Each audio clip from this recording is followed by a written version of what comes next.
মৰমৰ ছাত্ৰ ছাত্ৰীসকল, আজি মই আলোচনা কৰিব লৈছোঁ এইচএছ ছেকেণ্ড ইয়েৰৰ মেথামেটিক্সৰ প্ৰথম খণ্ড এক্সাৰচাইজ 3.2 কুৱেশ্যন নম্বৰ 7ৰ 2 নম্বৰটো।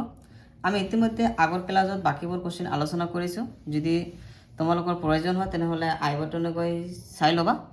এতিয়া মই আজি 7ৰ 2 নম্বৰ অংকটো কৰিম। 2 নম্বৰত আছে কি 2x plus 3y equal to 2340 আৰু 3x plus 2y equal to 2 minus 2 minus 1 5 এই দুটা মেট্ৰিক্স ইকুৱেশ্যনৰ পৰা আমি কি বাহিৰ কৰিম x আৰু y ৰ মান আমি ফাইণ্ড কৰিব লাগে। গতিকে given twice x 2x plus 3y equal to কি আছে আমাৰ মেট্ৰিক্সটো 2 3 4 0 এটাকে আমি 1 নম্বৰ বুলি নামকৰণ কৰিম।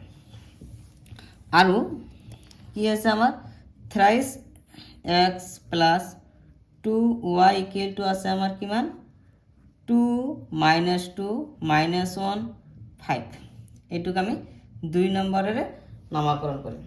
আমি এইটো অপনয়ন পদ্ধতি কৰিম, যেহেতু আমি ক্লাস 10মান শ্ৰেণীত পঢ়ি আহিছোঁ। অপনয়ন কৰিবলৈ হ'লে কি কৰিব লাগিব 1ৰ লগত x ৰ সহকক আমি কি কৰিম পূৰণ কৰিম। 2 নং ইকুৱেশ্যনত আকৌ কি কৰিম 1 নং ইকুৱেশ্যনত থকা x ৰ সহকক আমি কি কৰিম পূৰণ কৰিম। এতিয়া 1 নং সমীকৰণৰ লগত আমি কি পূৰণ দিম 3 পূৰণ দিম। 3 আৰু 2 পূৰণ কৰিলে কিমান হ'ব 6x 3 আৰু 3 পূৰণ কৰিলে কিমান হ'ব 9 ইকুৱেল টু 3 2 3 4 0 আকৌ 2 নং ইকুৱেশ্যনত কি কৰিম 2 পূৰণ দিম। 2 আৰু 3 পূৰণ কৰিলে 6x প্লাছ 2 আৰু 2 পূৰণ কৰিলে কি হ'ব 4y ইকুৱেল টু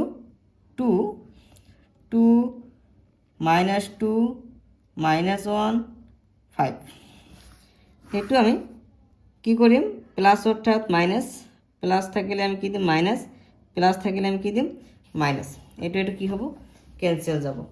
9y ৰ পৰা 4y বিয়োগ কৰিলে আমাৰ কিমান থাকিব 5y ইকুৱেল টু এইটো আমি ডাইৰেক্ট এনেকৈ লিখিম 3 আৰু 2 পূৰণ কৰিলে কিমান হ'ব 6 3 আৰু 3 পূৰণ কৰিলে কিমান হ'ব 9 3 আৰু 4 পূৰণ কৰিলে কিমান হ'ব 12 3 আৰু 0 পূৰণ কৰিলে কিমান হ'ব 0 আকৌ যেহেতু এইটো মাইনাস আছে ইয়াতে মাইনাস দিম 2 আৰু 2 পূৰণ কৰিলে কিমান হ'ব 4 2 আৰু 2 পূৰণ কৰিলে -4 2 আৰু -1 পূৰণ কৰিলে কিমান হ'ব 2 2 আৰু 5 পূৰণ কৰিলে কিমান হ'ব 10।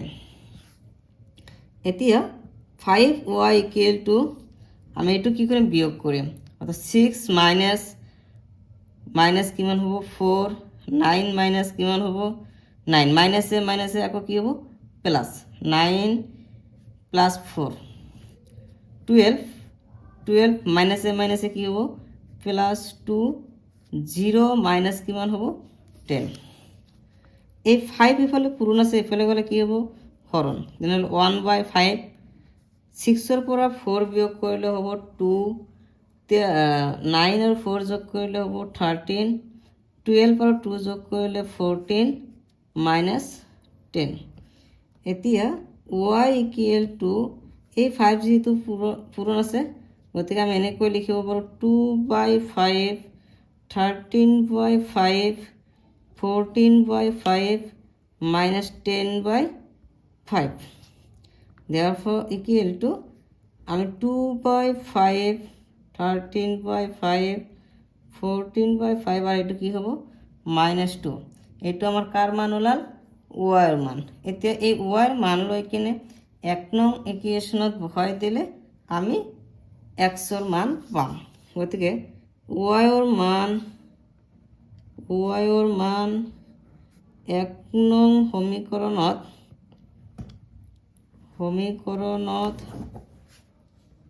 বহুৱাই পাও 1 নং সমীকৰণ কি আছিল আমাৰ twice x plus 3y equal to 2 3 4 0 গতিকে 2x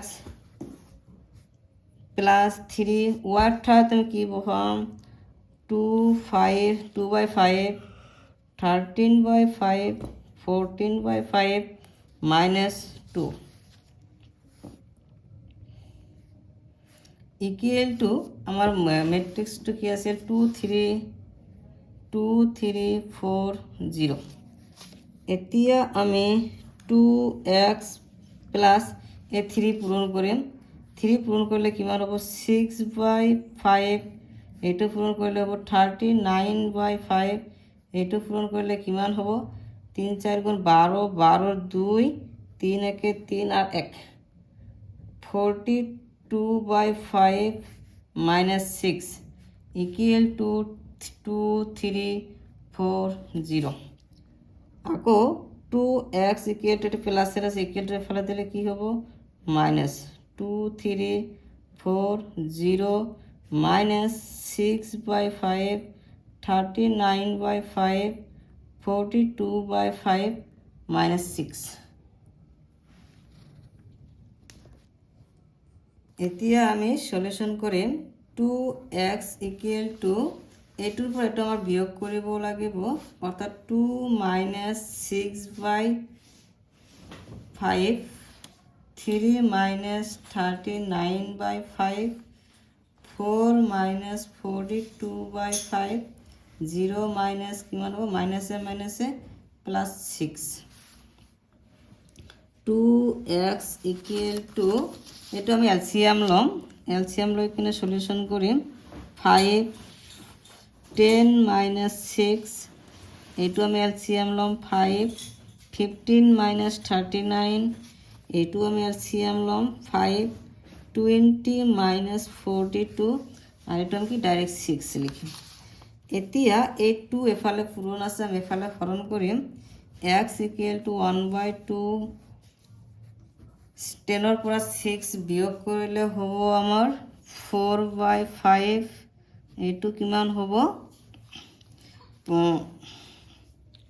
মাইনাস আমি এনেকৈ লাগিলে বিয়োগ কৰিম কিমান থাকিব 9 পৰা 5 বিয়োগ কৰিলে 4 2 24/5, আকৌ এইটো আমি যদি কৰোঁ তেনেহ'লে কিমান হ'ব 22/5 আর এইটো কিমান হ'ব 6।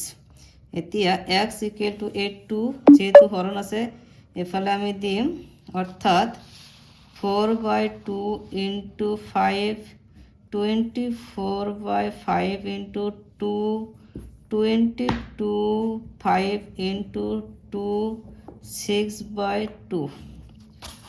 এতিয়া x equal to এইটো যেটো ক্যান্সেল কৰি দিও 2, এইটো ক্যান্সেল কৰিলে 12, এইটো ক্যান্সেল কৰিলে 11, এইটো ক্যান্সেল কৰিলে 3, অৰ্থাৎ 2/5 minus 12/5 minus 11/5 আৰু 3, এইটো আছিল আমাৰ নিৰ্ণয় সলিউশন। আশা কৰি তোমালোকে বুজি পাইছা, আৰু কিবা অসুবিধা থাকিলে কমেন্ট বক্সত কমেন্ট কৰিবলৈ নাপাহৰিবা।